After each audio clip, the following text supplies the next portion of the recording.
Hi guys, today's assignment is going to be looking at making fire starters. When you go out to build a fire normally and it's in your backyard, you're out camping, you usually have nice dry firewood, you have a whole big wad of newspaper, you have a big box of matches, and you can just start that fire no problem.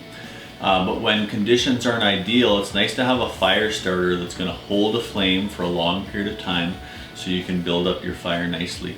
So that could be if you have really wet firewood, or if you just don't have the right supplies to work with. You can make these fire starters. So we're going to start off by making a simple fire starter. All you'll need is some petroleum jelly, some cotton balls, and some type of waterproof container that you could put those fire starters in.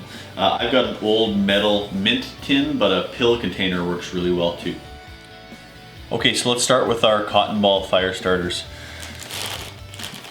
We're going to take a cotton ball, take a spoon to try and keep this Vaseline off our hands. It's very sticky on the hands.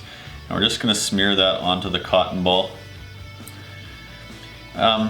Even just a little bit will go a long way. We're just trying to hold that on there because that's going to be the stuff that burns, is that Vaseline.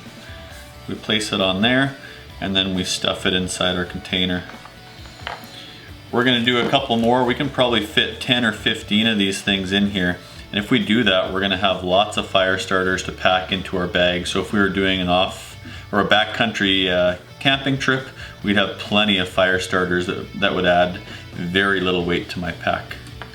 When I'm all done, I can seal up this metal tin, and now I've got some waterproof fire starters. Okay, next I'm going to show you how to make a dryer lint fire starter. Now this one's probably the most complex and it takes the most time to do. But I also find it the most satisfying because you get to use lots of these old materials that you'd get rid of otherwise. What we need for this one here is we need an old egg carton. We need some dryer lint. So check your dryers, see if you have any dryer lint available. You might need to save some up for a couple days. You need some old candles. Check with mom and dad, see if you have any old candles around. While you're checking with mom and dad, make sure it's okay that you use the stove because we're going to need a pot of water to use on the stove. And an old tin can, that's where we're going to melt our candles in. And finally, we need a good oven mitt because when you're handling the tin can, you're going to want to make sure that you protect your hands. Okay, the first thing that we're going to do is we're going to take our chunks of old candle. You might have to break them up ahead of time, might have to cut the string with a scissors, and then place them in the tin can. Once you've filled up the tin can, place that tin can into your pot of water. You want to make sure that you have enough water that it's going to boil, but not so much that the tin can is going to start to float. So you might have to make some adjustments along the way. Next, turn the element to medium-high heat. Place the pot on the element and wait for it to begin to boil. Make sure that you watch the whole time as you don't want the water to boil over.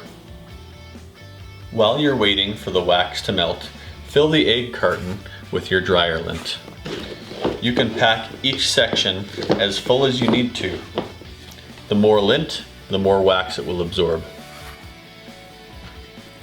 As the water begins to boil, make sure the tin can doesn't tip over. Adjust the heat accordingly if needed.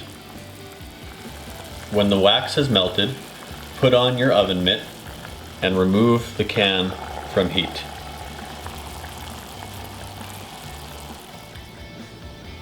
Now, carefully pour the wax onto the dryer lint. Let it soak all the way into the lint, and place an old cutting board or some cardboard underneath the egg carton in case any wax soaks through. If you have extra wax, there's no harm in just pouring it onto the lint to really let it soak in. Okay, and last we're going to look at something called feather sticks, and we've got a couple examples of feather sticks here. Feather sticks are a nice option for a fire starter because the materials needed are very basic. Number one, all you need is an old piece of lumber if you're looking around the house. If you're looking for lumber, just make sure you're not using treated wood because the fumes can be toxic. Or if you're out in the yard or out in the park or out in the woods, just finding a stick and that will be useful as well. The other piece of equipment that you need is a good sharp knife. I've got an old carving knife here. Just make sure you talk to mom and dad again before you do this. Maybe get them to help supervise. You need a sharp knife, but sharp knives can also do damage to hands and fingers. I know that from experience, so please be careful. To make your feather stick, start with your sharp knife and a stick that you found or your piece of lumber. You want to make sure that it's free of bark, relatively straight and free of branches sticking out. And you want to make sure it has a good base. I've actually sawed off the bottom here so it rests nicely. Remember, safety is important. We don't want to cut ourselves, so blade's always away from us. Careful with our blade.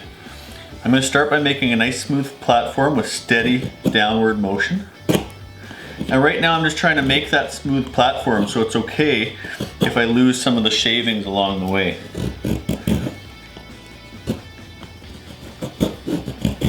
As I go, I'm eventually just going to let those shavings curl up and meet, all in the same spot.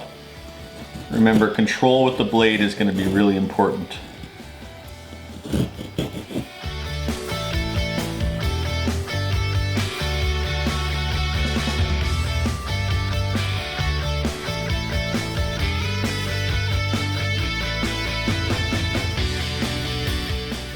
I've now finished up my feather stick, and you can see I've got a bunch of these little curled wood shavings here. I could keep going if I wanted and really make a nice bundle, so it's going to hold a flame for a long time. I also have these loose shavings that have come off along the way, and that's okay. I could add that in, so as I'm starting my fire, I could add that on top of my feather stick to really hold that flame while I'm building my fire.